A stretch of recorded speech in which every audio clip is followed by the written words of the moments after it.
Yeah, Brown wins that tiebreaker. So this race. So the this next race between matters a lot for Brown and Georgetown. Let's take it down to the starting line now. It sounds like we are within 3 minutes. Yes. So if Brown wins this, that will guarantee them third. If Georgetown wins this, they could still actually finish second. That's right.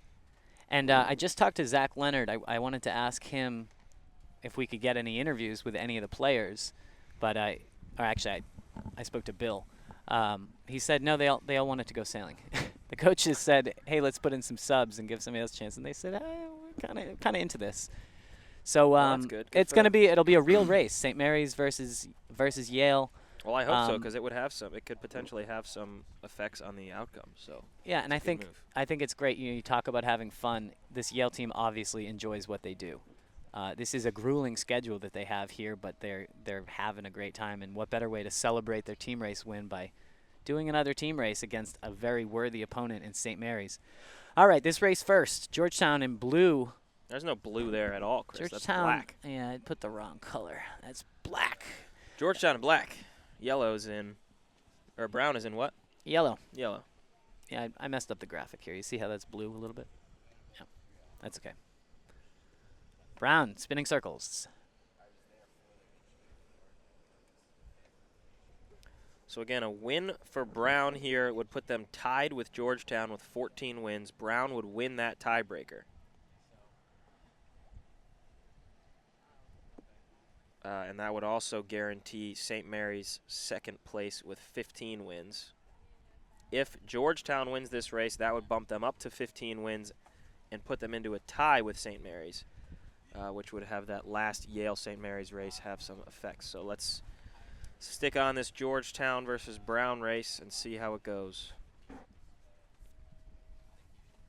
Boy, if this were really made for TV, you know. Well, actually, I guess there's really no way to change it. Yale has to race, and they won them both. So, yeah, there's really no way to schedule this to be more exciting. You just needed Yale to take a few more losses. Yeah. But looks pretty good here for Georgetown and the black boats. Brown has a deep 6, and Georgetown seems to have the 1-2 with boats 11 and 10, unless my depth perception's way off.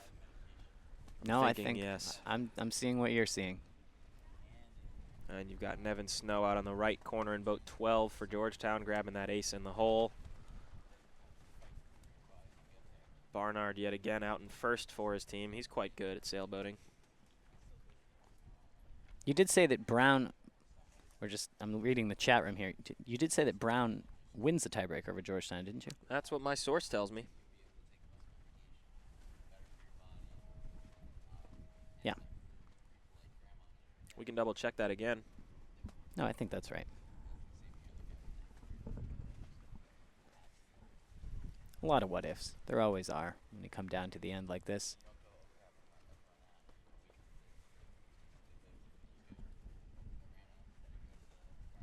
Georgetown tacking coming across the top. Yeah, and I'm not sure. There wasn't much of a lee bow there on that furthest left boat, but as we see now, Chris Barnard going down to pin as Nevin Snow comes raging in on the starboard tack ley line in a good puff. And yeah, that boat 10 for Georgetown, not advantaged at all. So things again changing quickly here at the top of this beat. Brown doing a nice job slowing Nevin over there at Mark 1.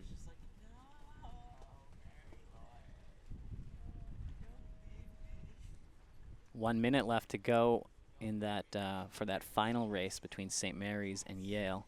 After we see the order on this one, we can switch back.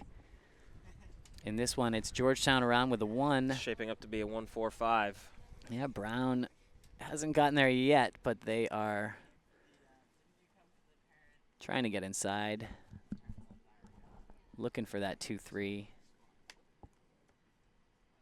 And they've done it. Brown 2-3, Georgetown a 1-4-5. All right, so back at the starting line here, we've got just 20 seconds left. It's St. Mary's in red and Yale in blue. And like I said, the Yale boats, all the same players, your national championship team, national champions.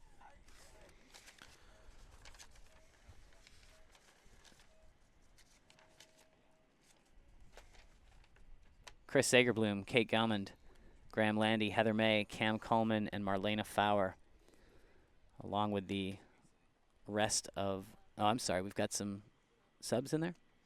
I know Eugenia sailed at least a few of them today. Well, they're all national champions. That title belongs to the whole school, the whole sailing team. And their first one ever, correct? Isn't that what Zach told us? That's what Zach said. Their school has never won that title. So that's 2 years in a row, 2 first-time wood winners. That's pretty cool. That is cool.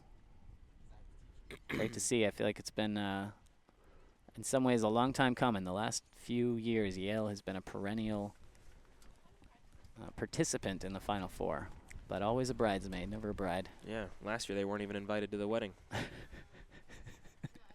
Well done. Thank you.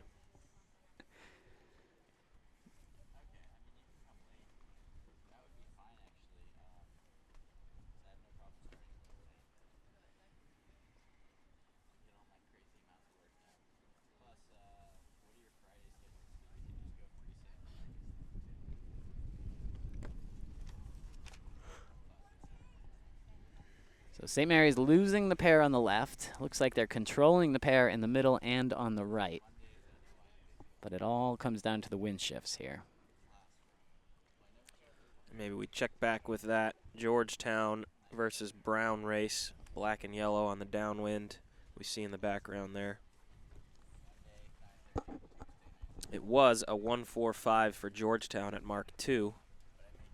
And it looks to me like Brown may have pulled off yet another 2-3-6 conversion into a 2-3-4.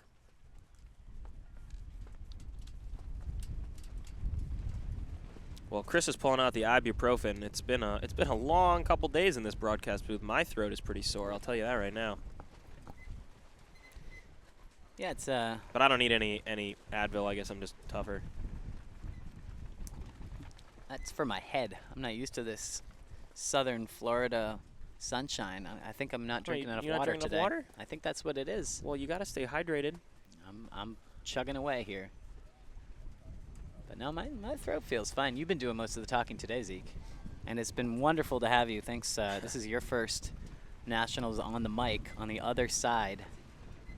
Yeah. What do you think of this vantage point as compared to sailing out there? It's not as good. It's not as fun to watch people win the wood as it is to actually win it. I thought you might say that. But I have had a spectacular time. There's no place I'd rather be. And so thanks for having me. We're certainly happy to have your expertise all day long the past couple days, talking us through this, giving us that insider knowledge about what it's like to be out there. So Brown looks like they have converted that into a play 2-2-3-4 as they go around Mark III. So Georgetown now going to chase up the last beat. Or are they? Yeah, going to work on that bottom leg. Looks like Tyler Rice there. Oh, was that a protest arm in the air? Green Yes, flag. it was, and it's a green flag. So can Tyler keep an overlap? Come around in fourth. Looks like yes.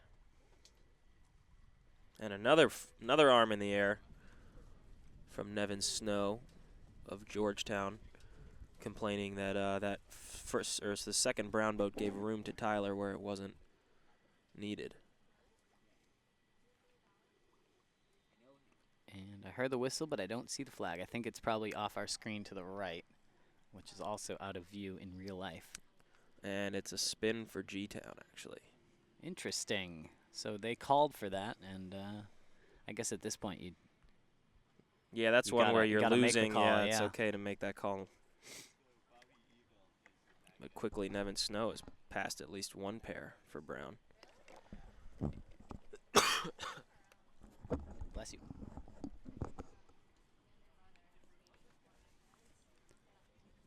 Well, getting a little bit light out there on the far side. I heard a whistle somewhere. Wow, and look at the weather mark. Everybody just drifting. Yeah, let's take a look at the reds and blues. St. Mary's and Yale. Getting light up there as well. Actually, it looks like it's pretty good for St. Mary's, doesn't it, in red? It does. Unless 17 can stick their nose in there and prevent That they can. Wallace from tagging. Graham Landy and Heather May, they've got one, but not both. Yeah, so it's going to So be a it is a 1-2-4. It looks like. Oh, I guess just a 1-2-5 for St. Mary's.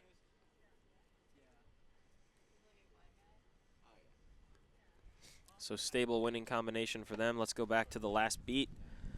Georgetown in black, brown and yellow.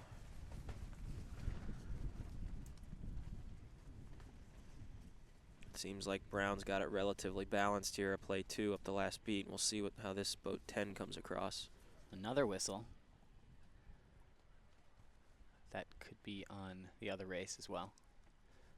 Not sure.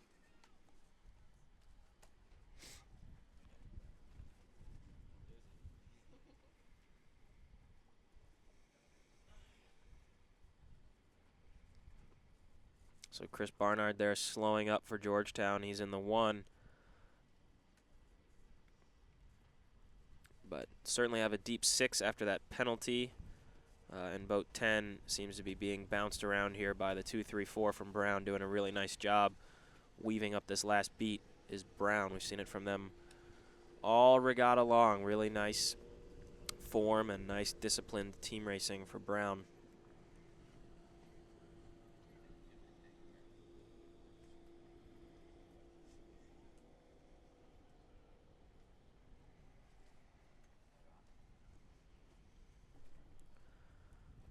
Here comes Barnard reaching around the course and tacking into a pin is that lead Brown boat.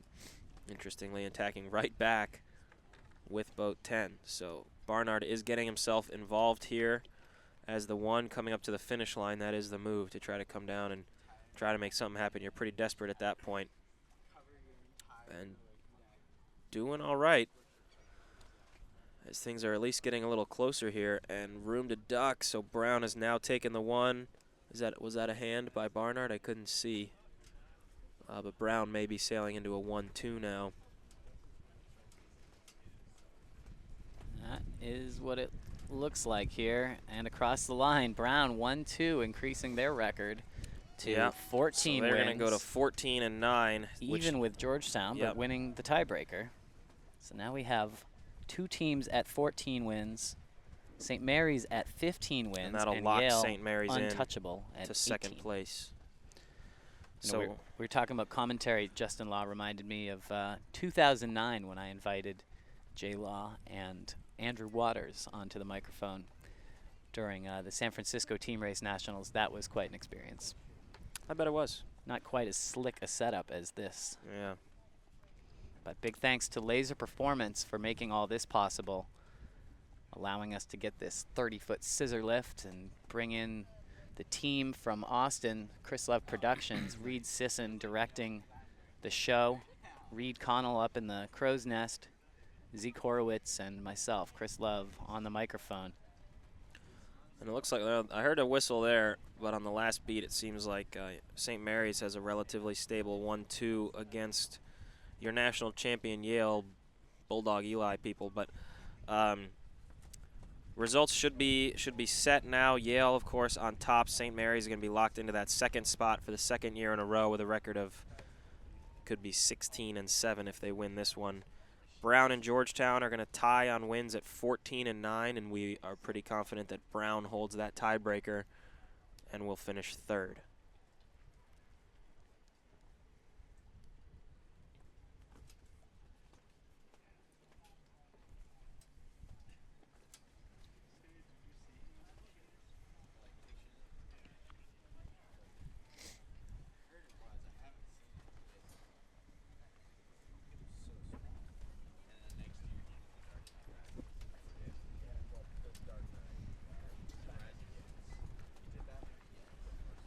So really a consistent season from Georgetown on the whole. They were always, I don't know that they were ever outside the top 4 at any interconference regatta of the season. So an awesome year for those guys. That'll be the last team racing regatta for Barnard.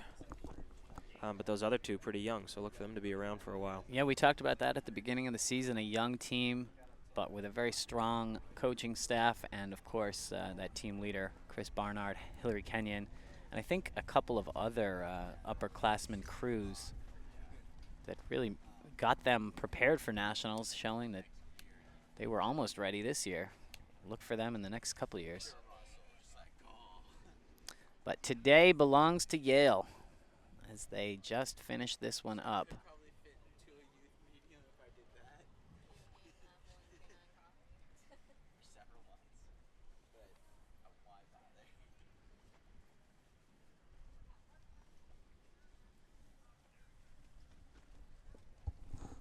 Has Allison been out on the start boat, signal boat? Yeah, another person we actually forgot to mention and credit, and that's because she's been mostly invisible this week, is Allison Jolly. She's the head coach for USF, and she has been out on the signal boat for 4 days of women's and 3 days of team racing. She's run all 100 and I don't know how many races, including all the tiebreakers and restarts. She and her USF team have just been tirelessly working on this regatta all week and really all year. As we see St. Mary's coming across, they're going to get the 1-3-4. So St. Mary's finishing off with a very, very respectable record of 16-7 and a second place finish. It always feels good to go into your summer vacation and with a strong ranking, of course. Second place is a little bit bittersweet. An awfully good finish for this St. Mary's team, though. I can't say enough about their coaching staff and willingness to learn and continue to get better and ability to peak at the right time. That's kind of the formula that St. Mary's has been showing us year after year after year. So hats off to those guys, finishing second for the second year in a row. And as Chris mentioned, today is all about Yale finishing with a record of 18-5 and winning their first ever Team Race National Championship.